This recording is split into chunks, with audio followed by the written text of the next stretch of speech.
I'm here because I'm outraged by the attack on Gaza, which I think is the latest example of Israeli aggression, the purpose of which is to defend what is essentially a colonial settler state funded and armed by the United States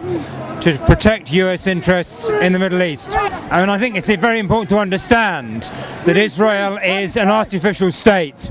It's a state made up predominantly of people who have arrived in the country in the last 100 years or the descendants of such. And it's only possible for that state to be viable,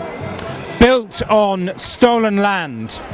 on the basis that it's been protected by imperialism. First of all by the British, who allowed the immigration in the first place, and then by the United States, who for the last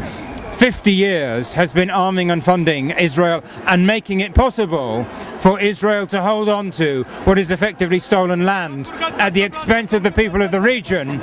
who remain there as a permanent security threat to Israel because their land has been stolen. So that Israel is the basis of violence and instability and conflict in the Middle East, such that there's really only one solution, and that is to get rid of the Zionist state altogether and to create a different kind of state where Palestinians and Jews can live together in peace. I don't think Hamas is a terrorist organization at all. I think Hamas is, and the election of Hamas, legitimately elected by the Palestinian people, I think Hamas represents that desire of ordinary Palestinians to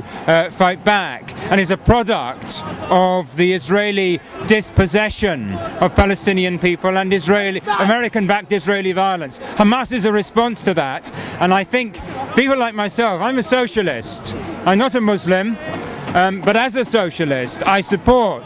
Hamas as the legitimate government of the Palestinian people, chosen by the Palestinian people, and entitled to defend itself when under attack. Thank you very much, sir.